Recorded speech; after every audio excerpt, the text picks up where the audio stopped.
Welcome to the Legacy Building Leaders TV show, where we feature legacy building leaders who are game changers and solution providers in different sectors of our economy.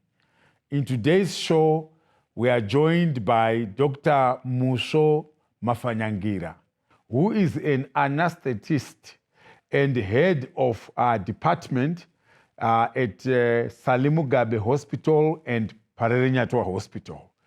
And she's a founding fellow of the College of Anesthesiologists for Central, Eastern, and Southern Africa. You may think you're walking in the darkness when you're a light to those walking beside you. This is a phrase I recently learned, and I had not realized for all my life that's what has been happening with me. My name is Musvo Mapfanyangira. I'm a specialist anesthetist, current head of Division for Anesthesia and Critical Care for Parirenyatwa Hospital and Mugabe Hospital.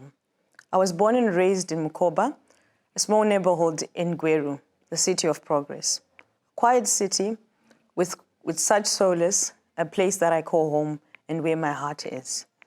I was born in a family of 9. Being the oldest girl, I had to take a leadership role.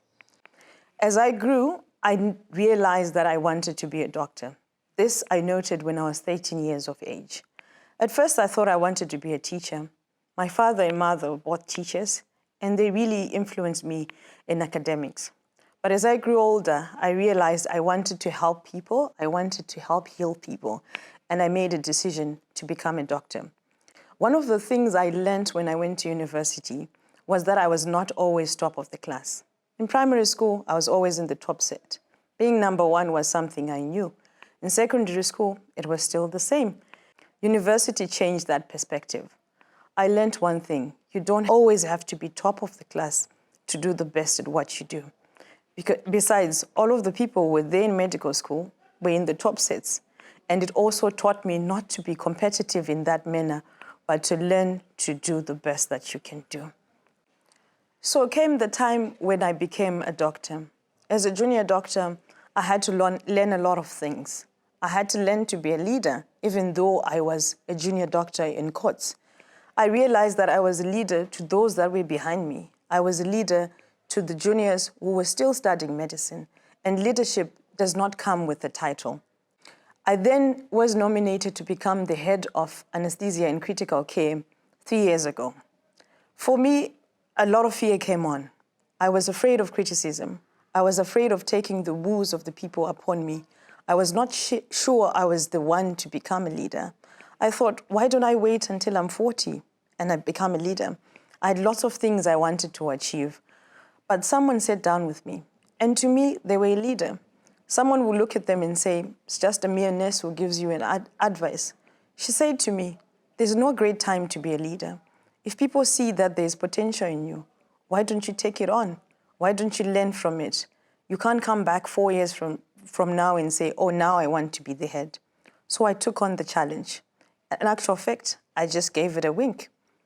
As I continued, I learned a lot of things. I achieved a lot of things, but I also learned that there was so much I needed to learn. There were failures that came with it. I realized that I was someone who self-criticized a lot. I had to learn to understand that I can self-reflect and change things. So this is one of the things I have as part of my legacy, things I want to teach other people, that you don't have to be perfect to be a leader. You just have to realize your flaws and learn to change and guide yourself with grace. It was through faith and the support of my team.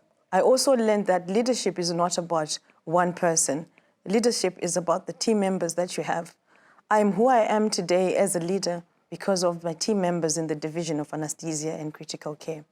There are people who have mentored me, people who have been there for me during this time, who have taught me leadership, who have taught me how to move with other people. And this is one thing I would want to give to the next generation. You can lead at any point you are in. You don't need a title to be a leader. A smooth sea never makes a skillful sailor. I had to become a leader at a very difficult time. It was a time of lots of industrial action, and then came COVID. That was very, very hard for me. But I had to realize that I had to lead. I had to walk with my team through a difficult storm.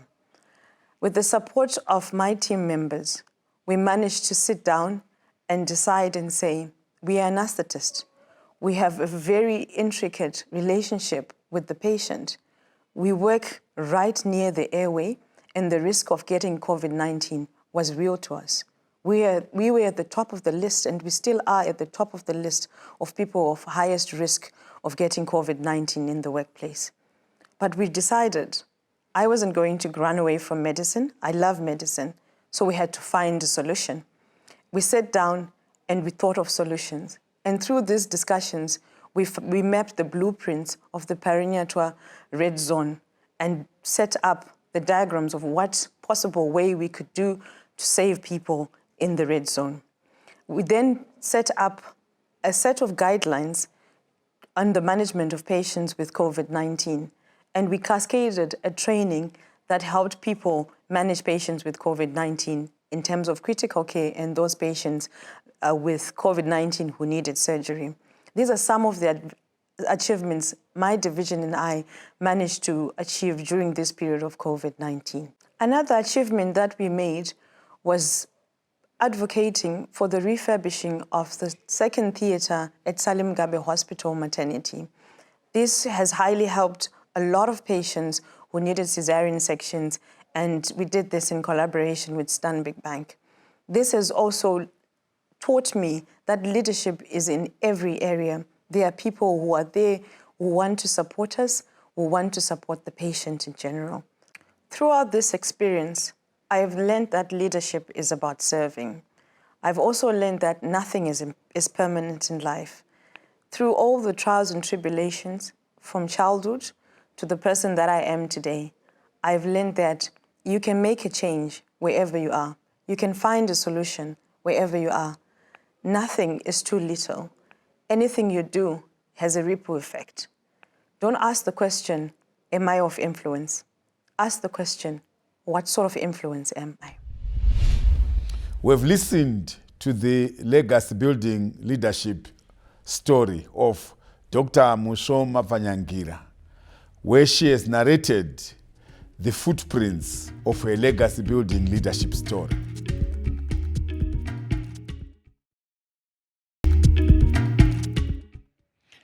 In the next segment of our television show, we are going to be joined by two students, Wesley and Alex, as they interact with Dr. Mapfanyangira. Hello, Dr. Mapfanyangira. My name is Alex Chindundundu from Jameson High School. What advice can you give to young people out there in Zimbabwe who aspire to be doctors? Hello, Alex. It's a pleasure to meet you. And just to mention, just for a laugh, I wanted to go to Jameson High School for an interview, but my father wouldn't have it. He just said, go to Regina Mundi, only one interview, and that's all I got. No longer bitter, though, but I will talk about being a doctor. As I mentioned that you can be top of the class, you can have a photographic memory, but if you don't have a relationship with people, it's very hard for you to be a doctor. You need to have a relationship with people, you need to have a relationship with patients, and you need to realize that being a doctor is not mechanical. So the first thing you need to know is find your purpose. Why do you want to be a doctor? Research on it as well. Research on what it entails. Look for people who are doctors and talk to them about the experience of being a doctor. Because if you go to a profession and you do not feel the passion for it, you will definitely suffer. You also need to know that you have to pay the price. It's not easy being a doctor. I love it, but it comes with a price. There's a saying that says, envy no one. For everything you see, a price was paid.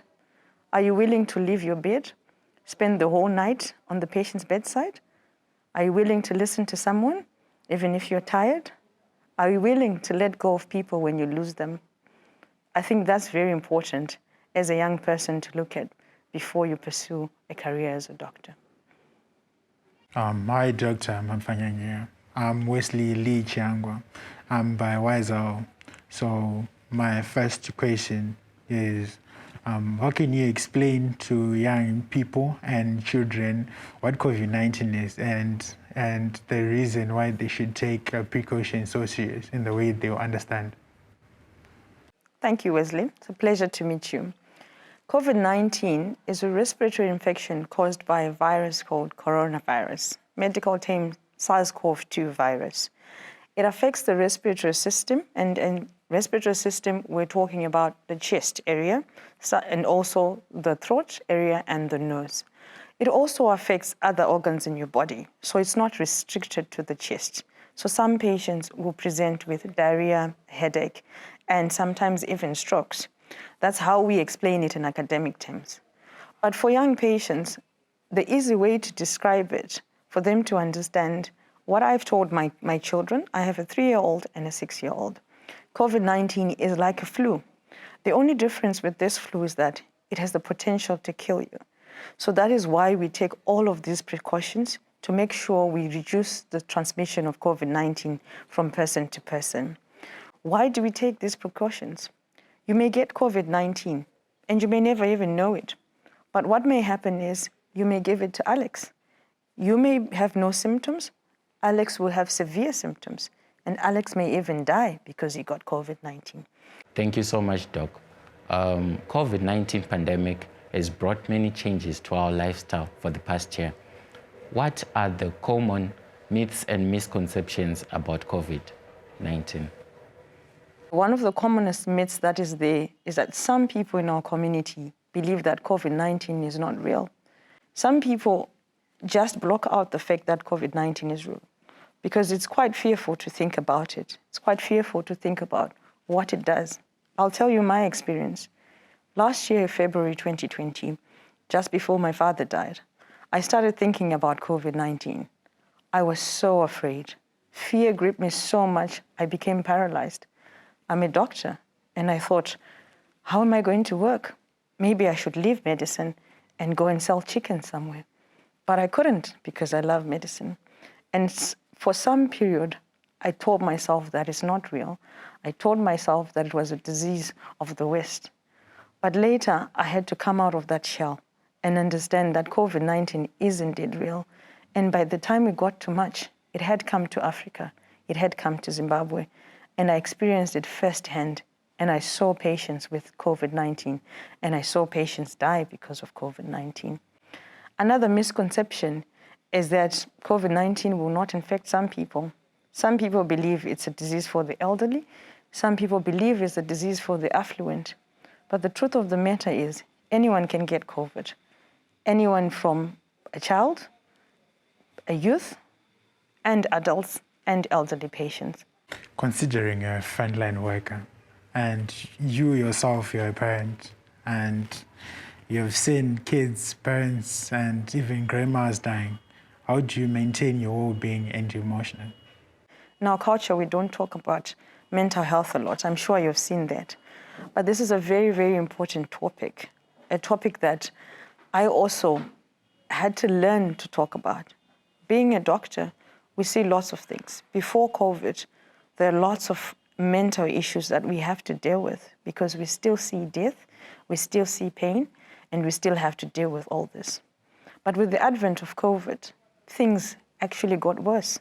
We started seeing things that we're not seeing on a daily basis. We started seeing the changes. And worse still, the fact that you have to manage patients and they're not in contact with their family. Imagine being sick and you can't see your family. Imagine being sick and you can't talk to your loved ones. For me, the first thing I felt was fear. What if I died? What was going to happen to my family? What about my mother? What about my children? And the first day I realized that I was so afraid was the first time I walked into the COVID ICU. I realized that I had to deal with the mental issues. I had to help the patients, and the only way I could help them was when I had enough mental health care. So how I deal with it, I become aware that I have issues. I don't deny that I am depressed when I am depressed. I don't deny that I'm afraid when I'm afraid. And I communicate those issues. We have a group where we talk about these issues. Another way is just calling up a friend, a mentor, and sometimes psychologists to talk about these issues.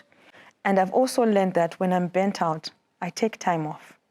I've also learned that I can't fix everything. As a leader, there's pressure to fix things. There's pressure to understand everyone. There's pressure to take everyone's burden. And everyone wants solutions from you. But the beauty of it is I have members who are very supportive. So we support each other. And another way I deal with it, I go and I sit in my garden. I listen to the birds. I look at nature. I laugh with my children. And I realize in as much as life can be difficult, in as much as life can be awful, it's still beautiful. It's still amazing. Legacy building leaders inspire and empower the next generation of leaders, as we have seen Dr. Mapfanyangira engage and interact with Alex and Wesley. In the last segment of the Legacy Building Leaders TV show, we're going to take a closer look at Dr. Mapfanyangira's legacy. So, Doc, this is, you have an amazing legacy building leadership story. And I liked your beginnings from Mugabe, where I also was when I was doing my high school. Now, when you made that decision to become a doctor, and your parents allowed you to follow your dream, I think that was very special, because I noticed a lot of young people are twisted by parents, sometimes to follow their parents' dreams, career dreams, not their own. What do you have to say about that? I really would like to thank my parents for the opportunity they gave me and the support they gave me when I made the decision to become a doctor. My mother is my first role model. Very patient woman, very forgiving, lots of empathy. That really helped shape me as a woman that I am today. My father had a great sense of humor, very proud of me, and used to push me and support me in my journey as a doctor. Truth of the matter is, it's important to let children be who they are. We are all born with a gift within us. We are all born with a purpose within us. And this has taught me to even look at my own children and try and identify what they're good at.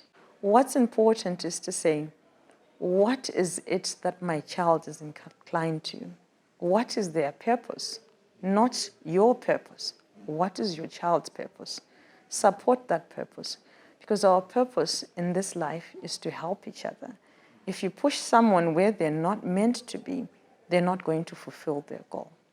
Now, I notice even if you are in your purpose like you are, and you are building your legacy in your purpose, you still need to develop yourself. What's the importance of continuous personal and professional development in leadership? Firstly, I'll start as a doctor. There's what we call continued education for doctors. A doctor is always learning. The moment you cease to learn, you're no longer a doctor. There are new things that we learn every day. And there's a phrase I also just remind myself, be teachable. You're not always right. So when I became head of division, I learned a lot of things. I realized there were so many things that I did not know about administration. We are administrators as we are as doctors, but sometimes you end up being technical. So I decided to further my education relationship to administration, and I'm currently doing a master's in business administration with University of South Wales. In your legacy building leadership journey, you have had to solve a lot of problems. What is it that inspires you to find solutions when you come across challenging situations? I think my childhood inspired me to look for solutions. There's a verse in the Bible that I always look back to. It says, hope is the anchor of the soul. So when you hope that things can change, you look for that solution. When you have no hope, then there's no reason to look for a solution. So I believe it's very, very important to understand that there will be challenges in life. There's no person on this earth who will say, I never had a challenge. The only difference is the willingness to find a solution. You may not have solutions all the time, but what I do as a leader when there's a challenge, I take time off. I sit alone, I meditate, and I look at all the possible scenarios, all the possible consequences of a decision that I would take. And when I've looked at them, I decide which is the best path or which consequences can I deal with best. If I shy away, this is what will come out. Can I deal with the consequences of shying away? If I choose this path, I may receive backlash, but for what cause? If it's for a better cause, sometimes you will take the backlash. Leadership is about taking the woes of the people. You take the blame sometimes, but you also take the victories. But what's important in finding solutions is finding solutions with your team members. You can't find solutions alone. You can't do it alone. Listen to other people. Move away from the culture of, this is how we do things. Someone will come with just one statement, and it will be a game changer. And that's what I've learned in the past 3.5 years. What is it that makes you connect with your team members and collaborate with them, so effectively? So I'll start by talking about the people who mentored me. They taught me that you don't do things alone. They taught me how to be comrades, how to work together, how to look out for each other. So it's a division where I learned about coming together as a team. Every place has its flaws, but I've learned so many things from being around the team of people in anesthesia. So that is why I continue going back to teamwork. I continue going back to the term we, because the same people I followed, who were my leaders, taught me about pulling together, pulling your team members, not leaving anyone behind. So, Doc, when all is said and done, what do you want to be remembered for? I'd want to be a light in a dark place. Sometimes we think we're in darkness, but I now understand that each one of us has a piece of light, and when we come together, we shine bright. Anesthesia is so understaffed. And for Parirenyatwa in Mugabe, we have 24 government specialists, and they cover these 2 hospitals. I'm not even going to mention the rest of the country. My wish is to influence, inspire, and advocate for more anesthetists in the country so that all the areas in the country will have anesthetic cover. This will improve even maternal care and care for those patients who experience trauma, whether from motor vehicle crashes or any form of trauma. I'm hoping I live long enough to see that dream come true for a country where we're all covered with enough anesthetists and our patients are covered. We have been privileged to listen to the legacy building leadership story of Dr. Musvo Mapfanyangira, the journey that she has walked, the impact she has made, and the new horizons of that leadership legacy, which is ongoing. So if you know of anyone else out there who is a solution provider and game changer, whose story can inspire others in their own leadership journeys, please feel free to contact us on the details on our screen. Let's meet again next Friday at 5:30 on another episode of the Legacy Building Leaders TV show.